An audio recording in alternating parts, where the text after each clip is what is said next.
ഇത് പൈപ്പ് നമ്മൾ മുറിച്ച പൈപ്പ് എടുത്തു. പൈപ്പ് എടുത്തിട്ട് ഈ ക്യാപ്പിൽ ഇങ്ങനെ വെക്കും. കണ്ടോ? ജസ്റ്റ് അതിന്റെ തല വെച്ചു കൊടുക്കുക.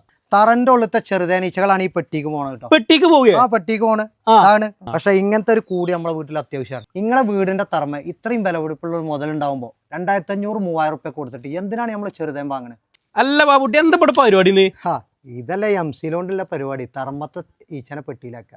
തറമത്തെ ഈച്ചനെ പെട്ടിയിലാക്കുക. എങ്ങനെ പരിപാടി ഇത്? ഇത് നമ്മള് നമ്മളെല്ലാ വീടിന്റെ തറമ്മലും ഉണ്ടാവും ഇതേമാർക്കില്ല ചെറുതേന്റെ കൂട്. ചെറുതേന്റെ കൂടല്ലേ? ചെറുതേന്റെ കൂടുകൾ. ഇത് 1 കിലോന് 3000 വിലയുള്ള തേനാണ്. 1 കിലോന് 3000. അത് നമുക്ക് ഒറിജിനൽ കിട്ടൂല. ഇത് നമുക്ക് ഇത് കൂട്ടിലാക്കുക, ഇത് പെട്ടിയിലാക്കുക, അതന്നെ പരിപാടി ആണല്ലേ. ഇതിന്റെ ഈ സൈഡ് മെല്ലെ ഒരു ലേസം ഉണ്ടോ, ഇത് ഇവിടെ ഇങ്ങനെ പൊട്ടിച്ചെടുക്കും. ഇത് പൈപ്പ് നമ്മൾ മുറിച്ച പൈപ്പ് എടുത്തു. പൈപ്പ് എടുത്തിട്ട് ഈ ക്യാപ്പിൽ ഇങ്ങനെ വെക്കും. കണ്ടോ? ജസ്റ്റ് അതിന്റെ തല വെച്ചു കൊടുക്കുക. ഇതിന്റെ ഉള്ളിലേക്ക് ഈ പൈപ്പ് വെക്കും. ഇതിൽ കൂടെ കയറിയിട്ട് പിന്നെ ഇതിൽ കൂടെ ഇറങ്ങി ഇങ്ങനെ വരണം. എംസിലിന്റെ ചെറിയൊരു പീസും കൂടി എടുത്തു, അത് മുറിച്ചു. എംസിലിന്റെ ചെറിയൊരു പീസും കൂടി എടുത്തു. എന്നിട്ട് നമ്മള് ഈ കൂടിന്റെ ഇവിടെ ഒട്ടിച്ചു വെക്കും. ഈ ഭാഗത്ത് ഈ ഭാഗത്ത് നമ്മള് പെട്ടി പെട്ടി ഇങ്ങനെ മൂടിയിട്ട് ഇനി അടുത്ത പെട്ടി മൂടണം അല്ലേ?